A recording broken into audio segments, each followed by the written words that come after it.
This is All India Radio. The news read by Ashok Ojha.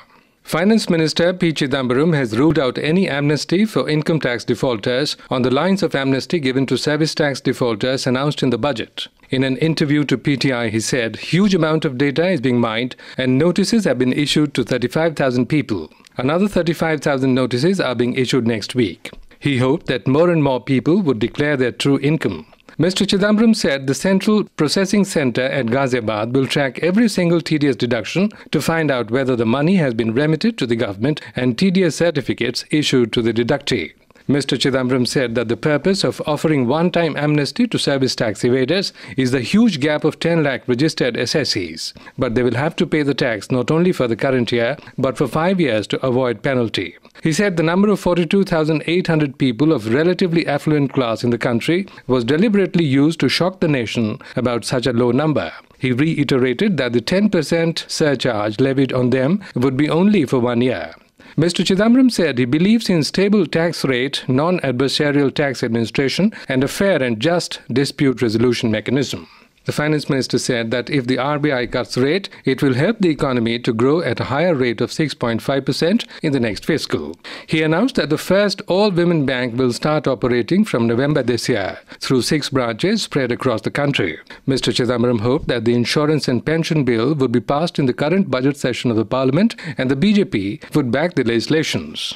BJP today said there is a need for capacity building in the fight against terror and it is the combined responsibility of the centre and the state to combat terrorism. In its political resolution adopted at the concluding day of party's National Council meeting in New Delhi, the BJP said it has no objection in principle to a National Terrorism Counter Centre NCTC, but its powers and jurisdiction must be within the constitutional framework. It said the fight against terrorism must coexist with federalism. In its 4-page political resolution, the BJP also accused the UPA government of being the most corrupt since independence. It alleged scams and corruptions are taking place as a result of collusion at the higher level. In his concluding remarks, senior party leader L.K. Advani said BJP must work closely with all the like-minded parties to reassure people that a strong, viable non-Congress alternative is available before them. Earlier, addressing the meeting, senior party leader and the leader of opposition in the Lok Sabha, Sushma Swaraj, said that people are fed up with inflation and corruption. Gujarat Chief Minister Narendra Modi also asked his party cadres to work hard to present an alternative to the UPA government.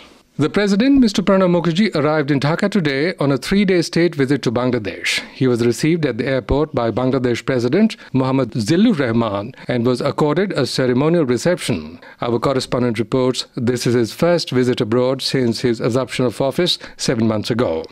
The President, accompanied by Minister of State for Railways Adhir Ranjan Chaudhary and 4 MPs, besides senior officials, will have talks with his Bangladesh counterpart Mohammad Zillur Rahman, Prime Minister Sheikh Hasina and Leader of Opposition Khaleda Zia.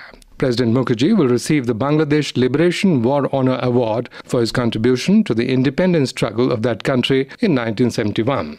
In Pakistan, security forces have killed 15 suspected militants and destroyed 3 militant hideouts during operations in the Khyber and Orakzai tribal regions. Dawn News reported today that at least 7 suspected militants were killed during a security forces operation conducted in Sepa Lakhkar area of Khyber tribal region.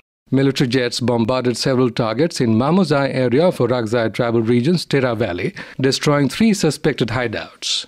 Cheteshwar Pujara and Murali Vijay scored unbeaten centuries as India tightened their grip on the second cricket test match against Australia at Hyderabad today. India were 311 for 1 in their first innings at stumps on day 2, hence taking a first innings lead of 74 runs. Murali Vijay was playing on 129 runs while Cheteshwar Pujara was 162 not out. Earlier today, India resumed their first innings play at the overnight score of 5 for no loss with Virendra Sehwag and Murali Vijay at the crease. And that's the end of this news bulletin.